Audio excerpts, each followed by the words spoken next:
This week on LCARA HAMRadio, we're going to head out to the Monticello repeater site and see if we can't fix why it's not getting out very well. We even have Josh, KO4OSS, trying to run a net on Friday, but the net isn't working out very well. Too much noise and interference, and we've had problems for a few months. We're going to climb a tower, we're going to replace an antenna, and then we're going to check the SWR and run some tests. That's what's coming up this week on LCARA HAMRadio.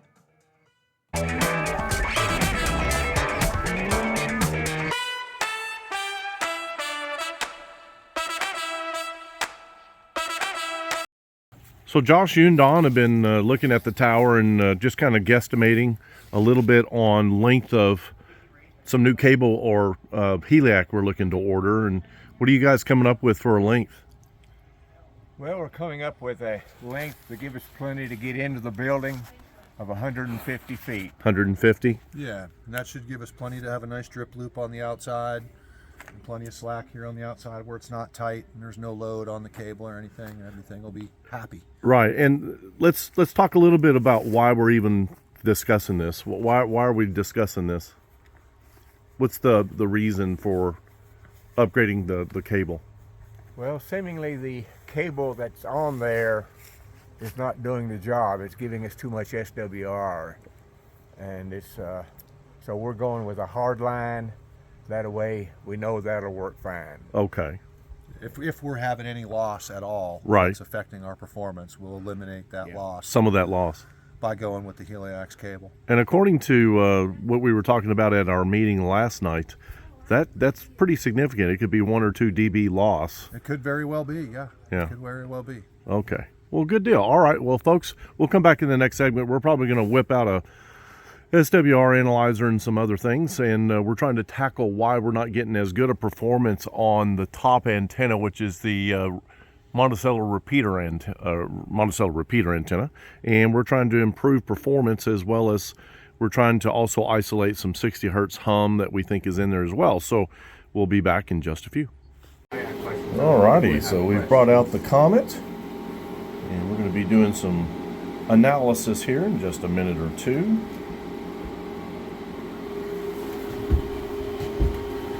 That's the current setup. We have our Archon controller as well as our Yaesu repeater, DR2X.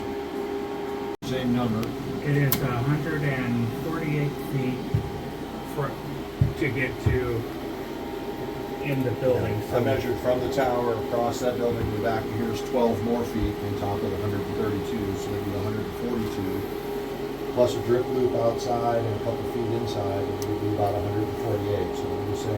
Alrighty, so now the repeater is shut off. We're not going to have any RF going out while we're messing with things here inside the shack. We're going to do an SWR check here in just a moment. Don's got his little lithium-ion battery pack, connecting it to the Comet.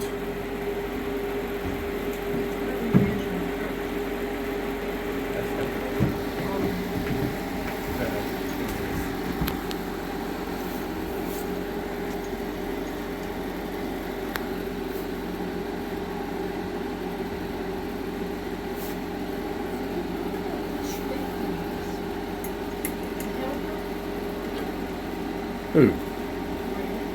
Fred? He's here as a consultant. What we got there, Don? Well, you got it over in the 440 band, so we don't want that. We want the 2 meter band. Right. That doesn't look bueno at all. No, it doesn't look no good at all. Okay. Yeah. So about 3, and the ohmage is off as well. So there's a problem somewhere. That's why that was in there. Right. So we've got a lot of loss. The SWR is sitting at what? 3. SWR is sitting at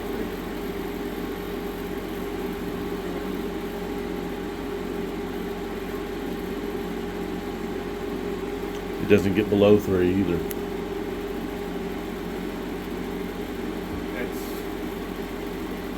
I wonder if it's something in the line. I know when we hit the antenna, the antenna antennas measure low before we put them up.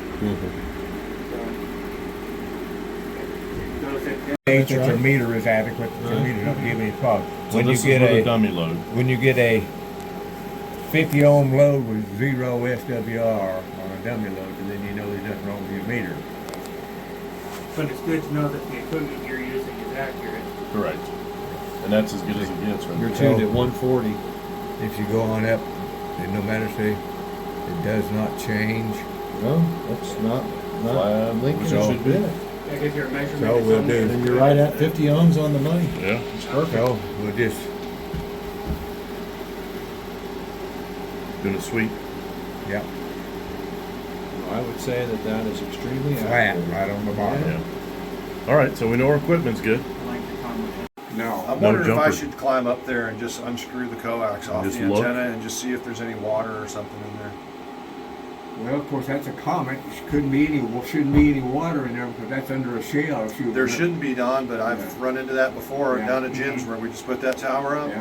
He had a really high SWR problem that wasn't getting out, and I was down there and I ran it with my Anritsu and came up with a high SWR, and I said, I really don't understand what's going on, and I took it all down, pulled it out of the jacket that it's up inside of, and there was ice in between the 239 and the 259 where they screw together.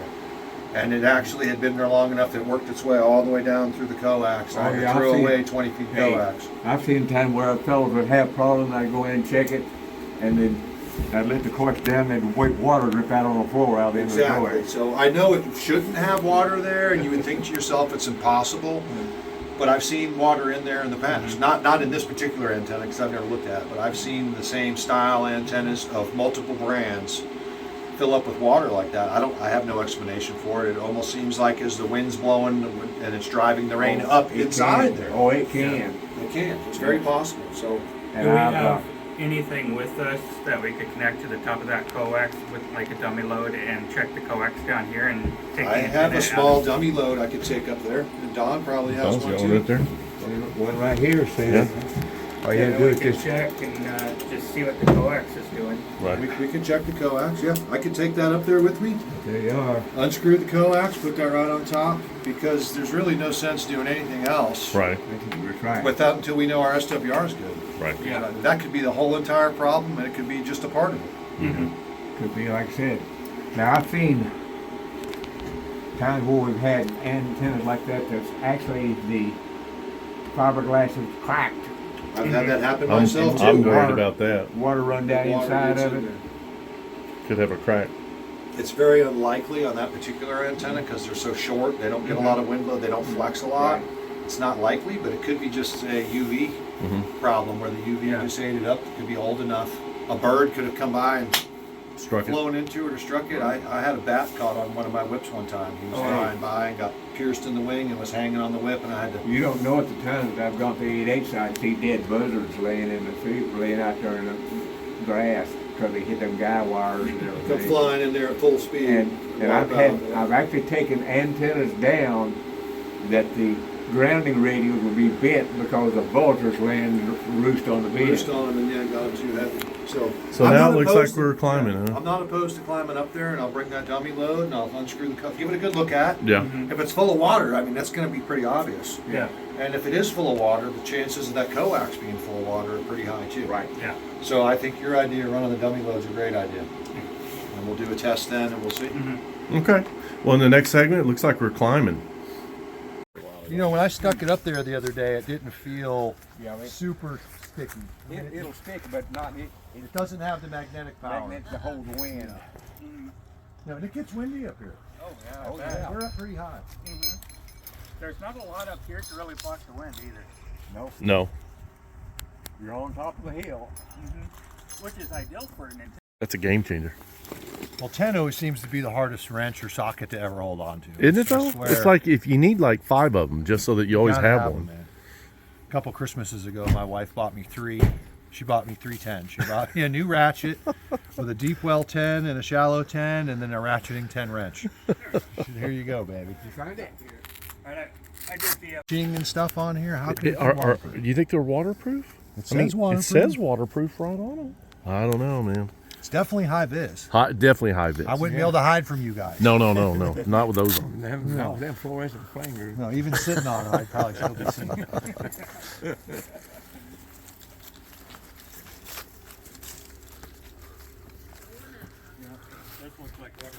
Oh, you got the load?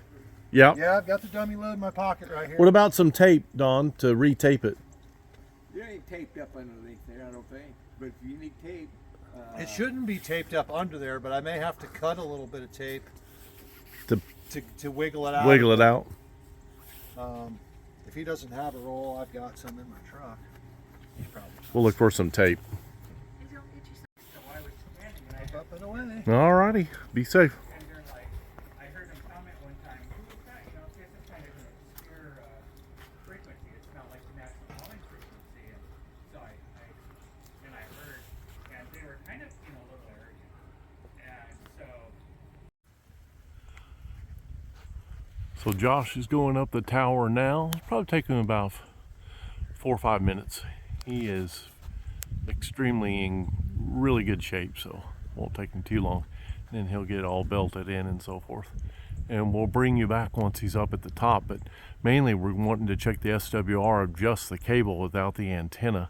So he's taking a dummy load with him so he can do that.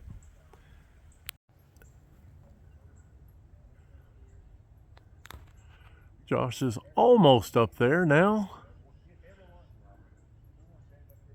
Taking a rest. And it's cold today. He's got his weather gloves on, but I don't think it's going to even get above 45 today. So that metal is cold, and then you've got additional wind up there. So he's multi-layered to stay warm. He's got his gloves.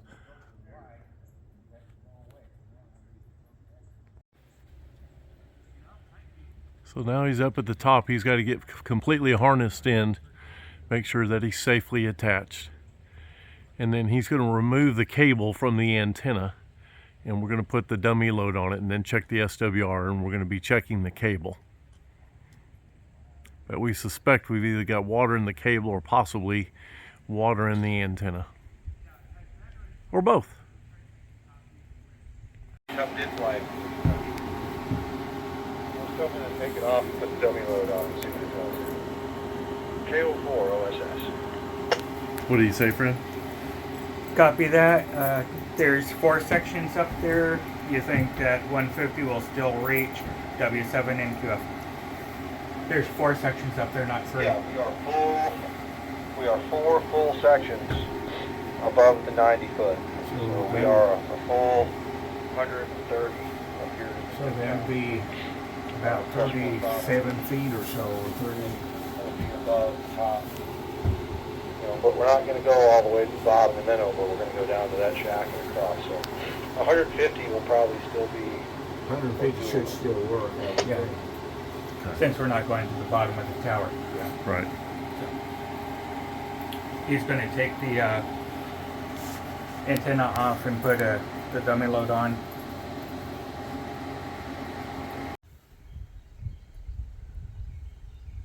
So now he's all safety harnessed in and buckled in, and he's working on removing the coax from the antenna.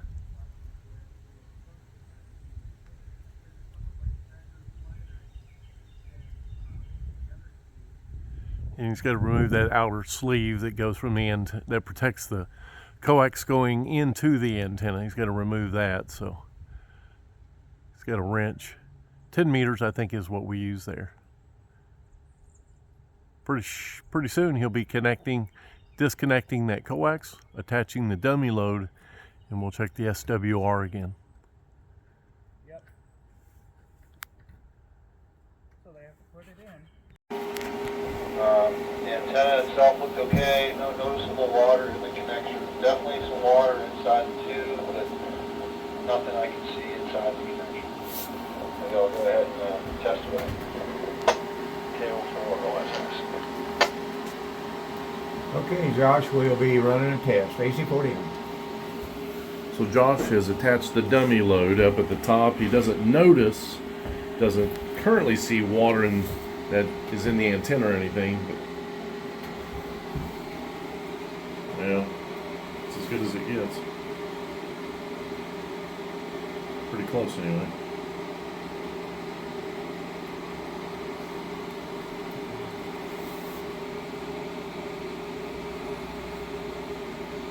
So we're running a sweep now, and it's not moving much at all, and it's where it should be. Dipping down just a little bit on the elms, but that's in the upper. It's pretty flat though, Don. Yeah.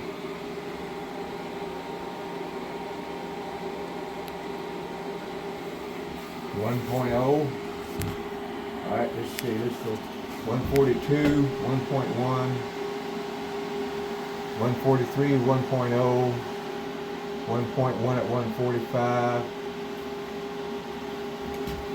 Nothing wrong with the cable. So the antenna's the antenna and the cable are okay. Antenna's the burger. Yeah. The antenna's the problem. Oh, the cable's good, but the antenna's no good. KO4OSS, AC40M. Yeah, go ahead, Don. All right, the SWR is 1.1 to 1.2 across the whole band, and it looks good, so it looks like we got a bad antenna. Alright, should I just bring this one down? There's really no sense putting it back up, is there? Yeah, it's not working, and that's probably what the problem is there. Like, that's what's giving us all that problem. You know, it's probably degraduating and everything else, so that's breaking down. And so if we put this thing in here, it should just go straight in without anything at all with a 1.1 or 1.2 with a good antenna. He should bring, if he brings it down, we can hook a jumper up to it and I have test. a brand new antenna in this box at my home 20. I can get down and go home and get it and be back here within an hour if we don't have another one down there to put back up. Well, we don't have nothing down here at all, so I didn't even think about it. That's, you know, that's what you get when you get over 30 years old. You know, you start forgetting everything. I was thinking that as I left my house this morning, I was thinking, Don, man, I did. should have brought that antenna with me just in case. He mentioned I really it to don't me mind on the way running over. home to get it.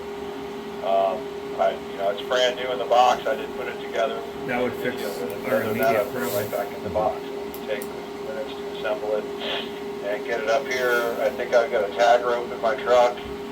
Should have everything I need, really, with me besides the antenna. If you guys are all for that, I'll just head down with this one. And you guys can peek at it while I go get that other one, if that sounds like a plan. I'm fine with that. I got nothing going on. So. That sounds fine. Everybody agrees. That sounds fine because we know the one that's up there is not going to do the job. Wait, I have to go shopping. Okay, well, I'm going to disconnect the dummy load and get myself unhitched and start making my way down. And I'll see you guys on the ground here momentarily. KO4, listen. KO4OSS, AC40M code. You know, it's a great asset having people in the club that can time huge. showers. It's huge. No. So Don, there really can't be anything but the antenna, right? With the cable. Well, when you process elimination, when you take the antenna off and you put a dummy load on it, which we tested, the dummy load was reading perfect, and go up there and we still read perfect, then process elimination tells you where the problem is. Alrighty. So Josh is now in the process of bringing the antenna down with him. Again, carefully as possible, being safe. And it's kind of weird, but you know, sometimes these things happen. So he'll be on his way down. Next time we come back, we'll have him on the ground, and we're going to be testing the antenna all by itself down here at the shack.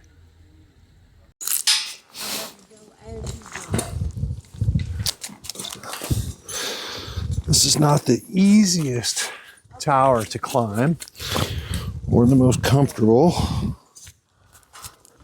It's got some climbing rungs on it, but I'll have to deal with the solar panel that's up here, so I'm just going to go up this way. That way I'll have a straight shot and I won't have to change sides.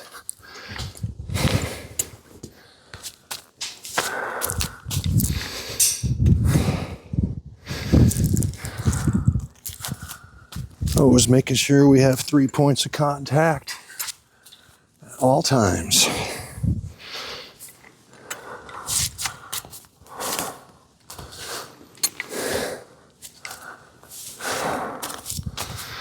My view gets better and better with every step. Stop here and rest just a second. Don't want to get too worked up. Gotta climb back down off of this thing.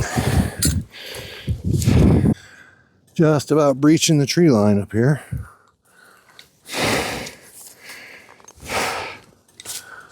We'll be up, be completely exposed to the weather. Not that it's not a beautiful day, but there is a little bit of a breeze. All right, just about through with the first 90 feet.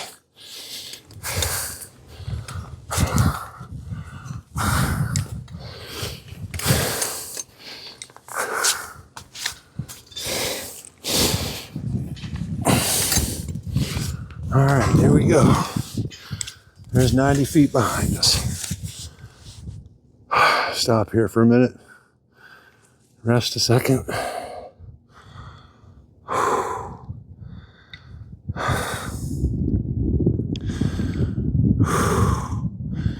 Just now start to see a little glimmer of water over there in the lake, right about Rogers Grove.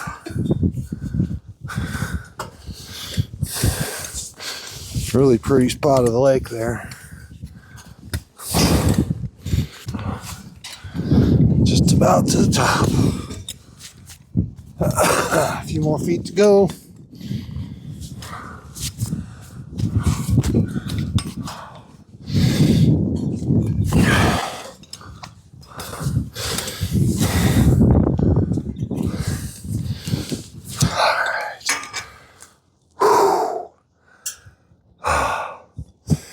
Made it back to the top. Now go ahead and get ourselves all harnessed in here.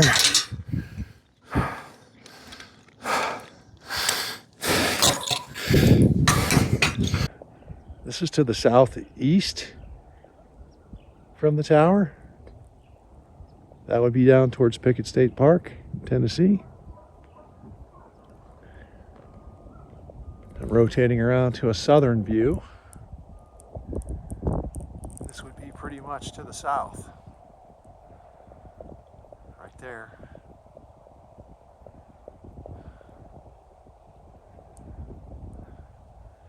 And we come around to where you can finally start seeing the actual city of Monticello. A little bit of Morris Hill there, the hill we're on, blocking out a lot of it right there.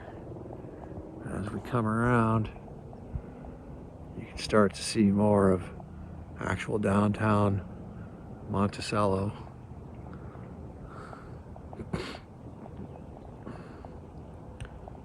Right in there, that's it. That copper colored roof right there at the top of the screen, right in the center. That is Country Farm and Home. Country Farm and Home is located at the corner of 90 and North Main. Kind of give you an idea where you're at right there. And that big busy road right there, that is North Main. Coming right on down into downtown Monticello. And we can keep panning around. You know, we're back looking north about right there. We can come back around to the northeast. The quarry.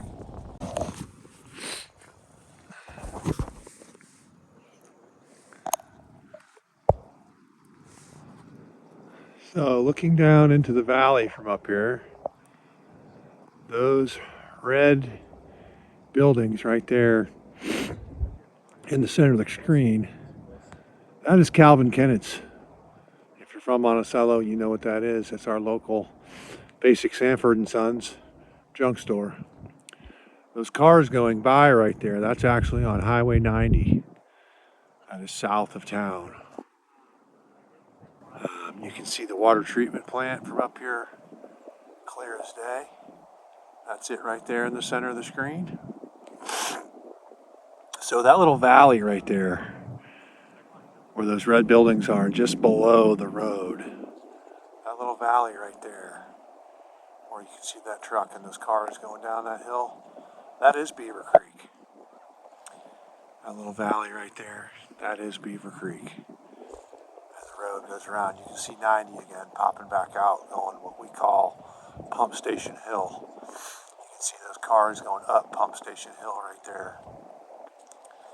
And that is 90 continuing on to the south,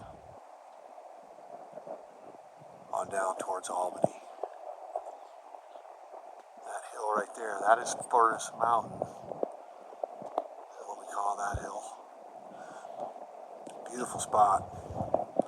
We do live in a very, very beautiful place.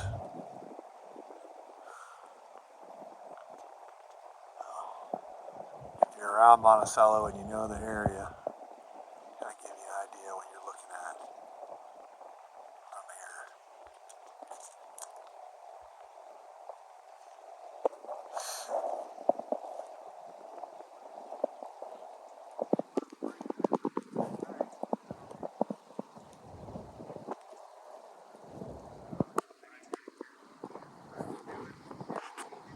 It won't leak worth of nothing. And then it won't do anything. And 'cause then it's next thing got- you know, water's building up inside of here. Exactly. It can't. Okay. Oh, because the weep hole's been covered The up. weep hole's been covered. They know from the factory that water's going to get in here. If I didn't know that, or if it didn't have instructions, I got to use an antenna. I You would wouldn't know? possibly be liable for doing that because it's one of those. The more you know, Right. you know. If I hadn't had the experience I have with these and had seen them fill up full of water and stripped them apart, literally took them apart to fix the problem and put them back together again, this is the biggest failure right here, this cap. That rubber. Because this fiberglass is going into this aluminum. Okay. This cap is kind of the cap over it to try to shed the water away. Mm-hmm. If this cap isn't glued on well, Mm-hmm. and this isn't glued into here well, that water goes in here and it piles up on that load. There's a load inside here just like the load inside that one. Mm-hmm. And once that water gets up there and it's covered the whole, it's a dead shore. Oh yeah. I can show you some down there where it's done that. Oh yeah. And it's all black inside there and all where all them caps are and all that and other, they're just burning They're too. burning too, yeah, they just can't handle it. And they know in the factory that there's a problem when water gets inside these. If it doesn't get out of there, it can be an issue. And that's why they started putting that weep in there. And that's a big mistake people make, is they want to seal it up tight and they don't allow for that water to get back out.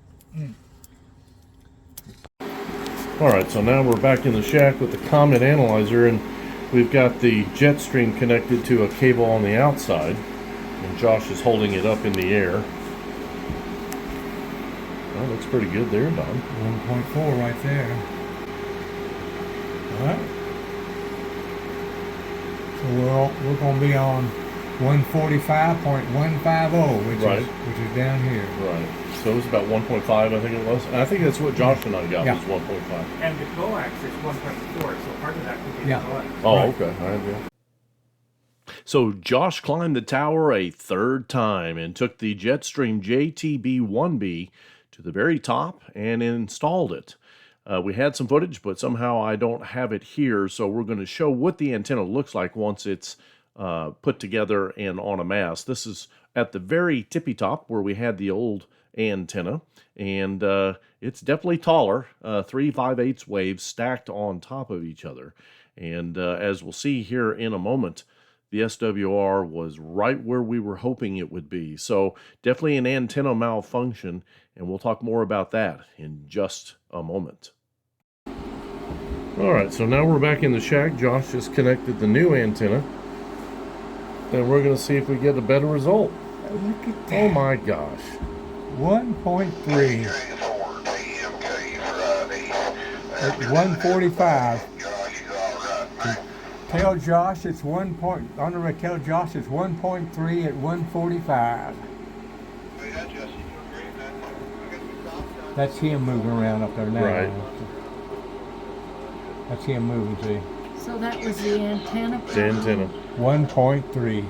1.3 on the 145. Yeah. Yeah, 145. You going to run a sweep? Well, it probably won't do with him moving. Oh, with him moving around? moving up Wait there, till see. he comes down? Yeah. Okay. So we're not. So as we can see, replacing the antenna made a huge change because the antenna had a problem with it. We're going to have a second video showing that antenna. We're going to dissect it and show you where we believe it has degraded or gone bad. The map that I have up here on the screen it's just a way to try to give an idea or an indication of how the new antenna is performing. We never got this far out, even when we first installed the other antenna.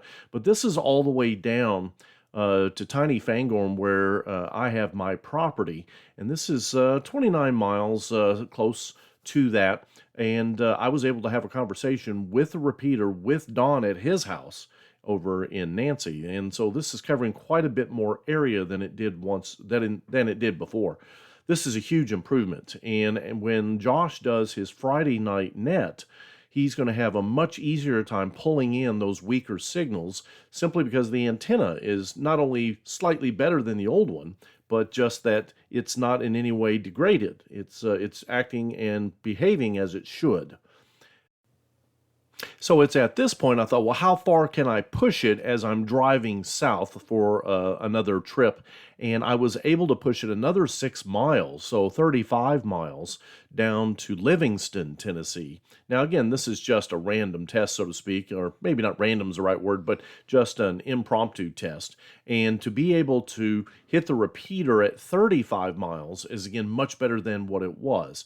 And in some areas, based on mountaintops and ridges, it might be able to reach out, 40, 45 miles. But for my particular route, 35 miles is pretty good from where we were, because you had to be within almost 10 miles of the repeater just to be able to hit it and have a decent conversation. And at times, even that was degraded. Again, watch for the video coming up about the antenna we took down and what happened to it. These things do happen. It's not anybody's fault. Antennas degrade over time, and we'll show you what went wrong with the old antenna. We hope you liked the video. Thanks for watching. Subscribe, like, and give us some comments about this particular video. And we appreciate you again coming by. For the Lake Cumberland Amateur Radio Association, I'm KY4BDP Brian. We'll see you in the next video in 73.